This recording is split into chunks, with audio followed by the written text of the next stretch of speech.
Friends. After a cosmic catastrophe, an astronaut finds himself in an escape pod, drifting inexorably toward the sun, with certain death only 100 kilometers away. The astronaut suddenly sees something. After an accident in space, astronaut Troy Holloway regains consciousness aboard an escape pod. He's injured, and beside him lies the body of his colleague. Troy attempts to contact anyone who could offer help, but to no avail. Both navigation equipment and radio communications are offline. The only functioning device is on his bracelet. Unexpectedly, Station HAR 18 responds. Pilot Roberts explains she's temporarily filling in for the commander and is ready to assist. Troy explains that a drill breached a pocket on an asteroid, causing a steam eruption followed by an explosion. As a result, the mining station's hull was compromised, forcing an emergency evacuation. Now he's drifting without thrust or control, with limited power and non-functional diagnostics. Only the radio, cooling chamber, and life support systems remain operational. The rest of the crew is dead. He can't determine his location, though Roberts can detect the beacon on his bracelet. However, the pilot reports difficulty pinpointing his exact position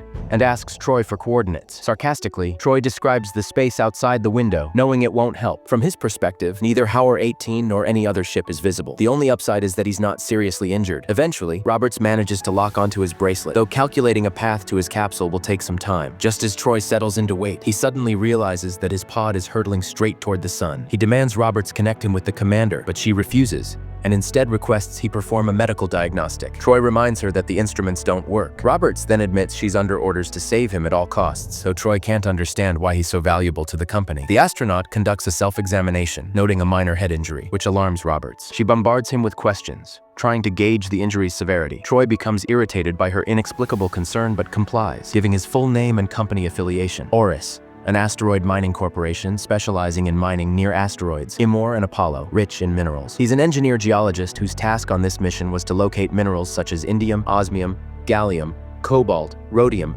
platinum, palladium, and water. Sarcastically, he offers to recite the entire periodic table if Roberts wants. Realizing he's close to losing his temper, Roberts admits they've also lost contact with Central Command, making it impossible to connect him to leadership. It turns out HAR 18 was also damaged by debris. Their technical assistant was injured, and the commander is busy making repairs. However, they have successfully pinpointed his location, and although he's headed directly for the sun, the oxygen generators are operational. On the downside, thrusters and rotational systems are offline, as are the contamination control and water regeneration systems and cabin temperature control. Worse yet, the cooling system seems damaged, causing temperatures to plummet rapidly and risking death by hypothermia. Troy must manually disable the cooler. Yet, as already established, he's hurtling toward the sun, whose direct radiation at this distance could cause severe burns. There's another issue. There's been a radiation leak in the radiation chamber, and Troy's exposure will steadily increase. Checking the radiation symbol on his bracelet as Roberts explains the plan, Troy listens as she says they must intercept him before radiation levels become critical. It won't be easy, but she assures him she'll manage, planning to reach him in approximately 75 minutes. Troy is baffled. His capsule lacks an airlock. The thrusters and accelerators don't function, and power is minimal. How could she possibly intercept him? Roberts explains that, since the capsule is pressurized, opening the hatch would propel him directly toward HAR 18. Still skeptical due to his high speed, Troy again asks why the corporation is so intent on saving him. He's just an ordinary employee. Roberts evades the question, citing orders. If there's any chance to save his life, she will. Troy then requests to contact home,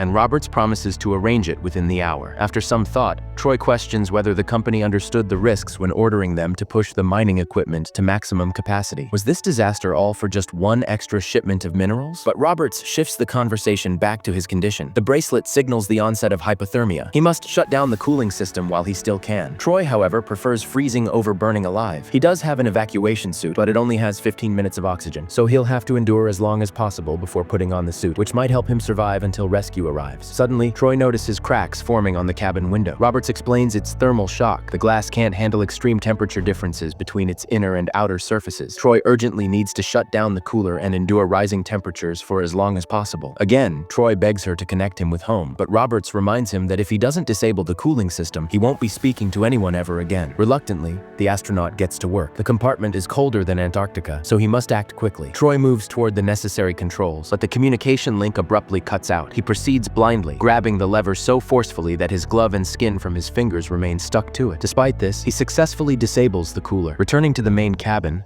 the communication reconnects. Roberts sympathizes, knowing things will only get worse from here. Troy admits there's another injury, a wound in his side sustained when debris penetrated the capsule. With temperatures now rising, he'll lose more blood, and the pain will become unbearable. He must treat the wound immediately. Troy locates the medkit, bandages his injured hand, and extracts a shard from his side. The wound requires cauterizing. Searching through his deceased colleague's pockets for anything useful, he finds a family photograph and a lighter, which he uses to cauterize the injury, losing consciousness in the process. When Troy regains consciousness, he reconnects with Roberts, who is deeply concerned about his silence. She warns him to brace for a sharp increase in temperature. Troy insists she connect him to her commander, whom he knows personally, but Roberts again refuses. Finally, she reveals the truth. The commander died in the same accident. She hid it from Troy to prevent panic. At that moment, debris strikes Troy's capsule again, sending it into an uncontrollable spin. Unexpectedly, Troy orders Roberts to turn around and retreat from the hazardous zone. She begs him to stay connected and let her save him, but Troy goes silent. Roberts desperately tries to reach him as Troy crawls toward the hatch,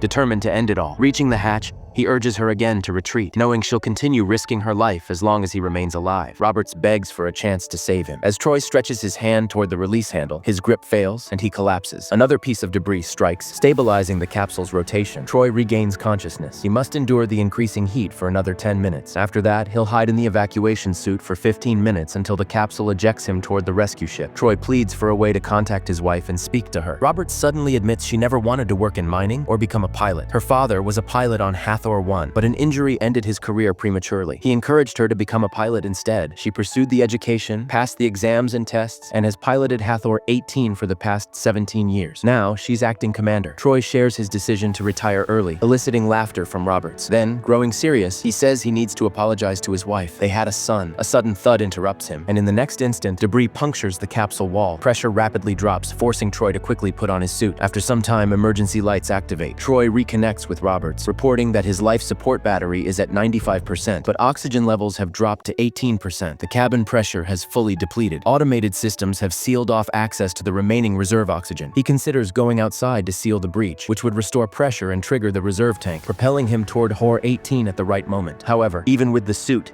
radiation and heat exposure outside would kill him within minutes. Realizing he's out of options, Troy begs Roberts again to leave and not endanger her crew, but she admits turning back is not an option. She's under orders to retrieve him. At least one crew member must survive, as a disaster that kills an entire team would lead to shutting down the entire operation. If Troy survives, there would be years of extensive investigation, but the corporation would remain operational. Hearing the disappointment in Troy's voice, Roberts admits that she would have come after him even without the orders. He thanks her for the kind words, but insists it's still the end for him. Radiation exposure has already caught up. Despite this, Roberts refuses to turn back. Troy then begins speaking about his son, a bright 6-year-old boy who used to invent wonderful things. After tragedy struck, Troy simply ran away. Now he desperately wants to apologize to his wife. Suddenly, Roberts interrupts him. His wife doesn't need an apology. She herself lost her daughter 7 years earlier. Her husband couldn't cope and eventually left. All these years, she only wished he would just hold her and say that he loved her. Moved by her words, Troy quietly disconnects, gazing out toward the approaching sun. Then, unexpectedly, he remembers the new prototype gloves tucked in his deceased colleague's pockets. He quickly puts them on and asks Roberts how to patch the hole breach in the chamber so he can restore cabin pressure and eject toward her ship. Roberts warns him that outside, he'll be exposed directly to solar radiation, 370 degrees Celsius. Troy jokes that he'll just work in the shade. Guiding him carefully, Roberts helps Troy locate the damaged area. Watching closely through the pod's camera, Troy enters open space and moves along the hull toward the breach. Suddenly, he feels severely ill. Roberts immediately recognizes it as radiation sickness and urges him to hurry. In 5 minutes, he'll be directly exposed to solar rays and incinerated. With great difficulty, Troy finds the breach and begins repairs, all the while imagining himself on vacation in Alaska. Meanwhile, his oxygen level drops to 3%. Roberts announces that the whole breach is sealed and instructs Troy to return immediately. However, his oxygen is nearly gone, and Troy is on the brink of losing consciousness. With his last strength, he drags himself back into the capsule and activates the emergency oxygen tank. Oxygen levels restore to 7%. Troy tries to contact Roberts again, just as a beam of sunlight pierces through the window, burning his face. He desperately shields himself as Roberts urges him to eject from the capsule. She can already see him. Troy, feeling as though he's burning alive in the suit, pleads with her to turn back. Roberts screams that she's almost there and begs him not to give up. The oxygen continues dropping, but Troy suddenly recalls his son's memory and announces that he won't surrender. At last, he's connected to his wife. Hearing her voice, Troy instructs Roberts to get ready. He's going out. His oxygen is nearly depleted as he whispers that he's coming home. The capsule's window shatters. Yet another low-budget low-budget space survival story. Essentially a one-man show. There's nothing particularly new or remarkable here. Definitely a one-time watch. And even then, not for everyone. In this way, this fantasy film ends here. And if you like this movie, then please like this video and subscribe to the channel. Thank you.